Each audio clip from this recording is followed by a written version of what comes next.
Oggi ci addentriamo in una storia incredibile, una storia di coraggio, di lotta, ma anche di un amore indissolubile, forgiato proprio nel fuoco della storia. È la storia di Velio Spano e Nadia Gallico. Pensateci un attimo, una storia che parte da un paesino della Sardegna e arriva ad attraversare carceri, guerre, continenti, fino alla nascita della nostra Repubblica. No, questa non è solo una biografia, è un'epopea, l'avventura di due persone che hanno messo un ideale, la libertà, davanti a tutto. E come vedremo è un'eredità che ci tocca a tutti, molto da vicino.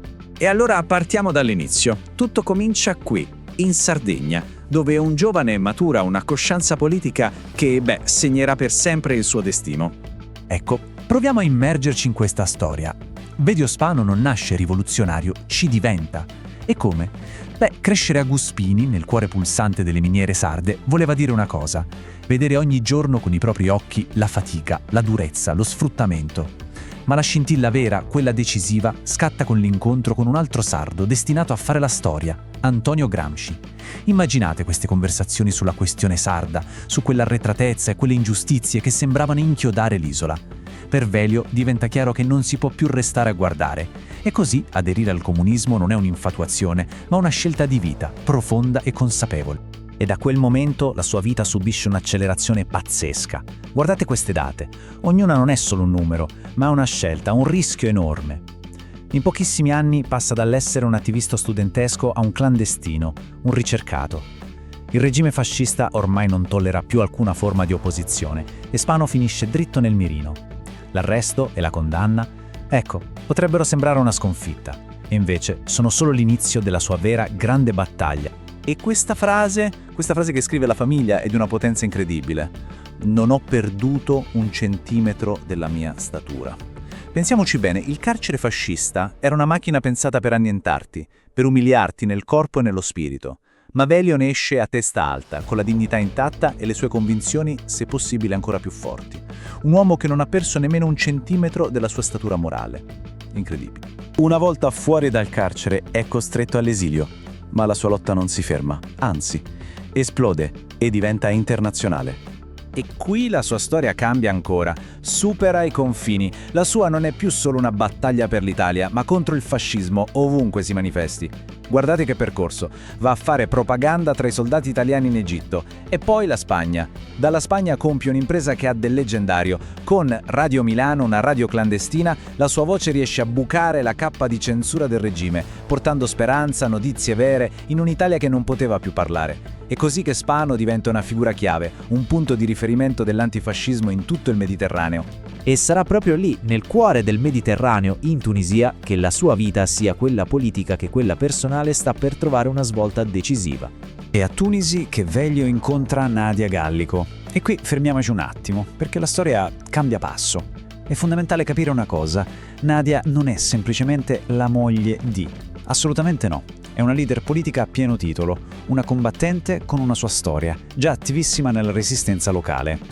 Le loro due strade, le loro due lotte, si incontrano e si uniscono, diventando una forza unica, inarrestabile. Un sodalizio che è politico, ma anche sentimentale, basato su ideali profondamente condivisi e che viene sigillato dal matrimonio nel 1939. Il loro impegno, ovviamente, li mette subito nel mirino delle autorità filonaziste di Vichy. Proviamo solo a immaginare cosa significasse. Vivere da clandestini, braccati, rischiando la pelle ogni singolo giorno. E le due condanne a morte contro Velio non sono un dettaglio burocratico su un pezzo di carta, no. Sono la misura esatta di quanto la loro azione facesse paura al regime. Erano considerati nemici pubblici, pericolosissimi. Poi, finalmente, il fascismo cade. Velio e Nadia possono tornare in Italia, ma la lotta non è affatto finita. Anzi, ne inizia una nuova, forse ancora più difficile. C'è da costruire una repubblica, una democrazia, dalle macerie della guerra e della dittatura. 21. Fermiamoci su questo numero. Sembra piccolo, vero? Eppure ha un peso storico gigantesco. Sono le donne, solo 21, elette all'Assemblea Costituente. E Nadia Gallico è una di loro, una delle madri della Repubblica. La sua elezione non è solo un traguardo personale, è molto di più. È il simbolo di un'Italia nuova che sta nascendo. Un'Italia dove, per la primissima volta, anche le donne avevano il potere di scriverne le regole fondamentali. E il suo impegno, badate bene, non si ferma certo alla Costituente. Nadia è in prima linea, sempre, per i diritti delle donne, con la fondazione dell'Unione Donne Italiane. E poi con iniziative dal cuore enorme come i treni della felicità. Erano treni veri che portavano migliaia di bambini del sud, un sud stremato dalla guerra, a essere ospitati temporaneamente da famiglie del nord. Un gesto di solidarietà nazionale incredibile, che ci dice tutto sulla sua statura di leader, autonoma e immensamente influente. E anche per Veglio, naturalmente, inizia una fase completamente nuova. La sua lotta non finisce, ma cambia forma. Passa dalla clandestinità ai banchi del Parlamento, da rivoluzionario a costruttore dello Stato. Ma le battaglie sono le stesse, quelle per la giustizia sociale, portate però dentro le nuove istituzioni democratiche. Ma nonostante i ruoli di primo piano a livello nazionale e la loro storia internazionale, c'è un legame che non si spezzerà mai. Quello con la loro terra, la Sardegna.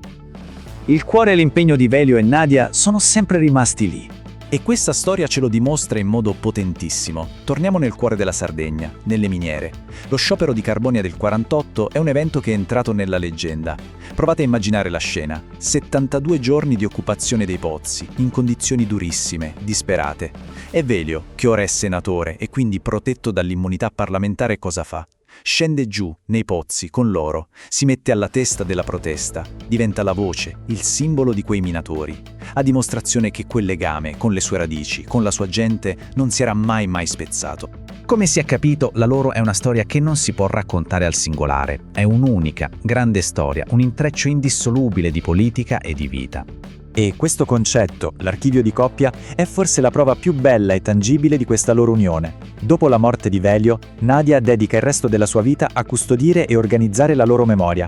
E non crea due archivi separati, uno per lui e uno per lei. No, crea un unico fondo, dove le loro carte, i loro scritti, le loro lotte e le loro vite si fondono, diventano inseparabili. È il simbolo perfetto di due esistenze vissute come un'unica grande battaglia per la libertà. E alla fine di tutto questo percorso, la loro storia ci lascia con una domanda importante. Perché vedete, storie come quella di Velio e Nadia non sono solo pagine in un libro di storia, sono le fondamenta su cui poggia la nostra democrazia. Conoscerle non è un semplice esercizio di memoria, ma è un modo per capire il prezzo e il valore di quella libertà che oggi forse diamo un po' troppo per scontata. E allora la domanda resta aperta. Quanto conosciamo davvero le persone che hanno reso possibile tutto questo?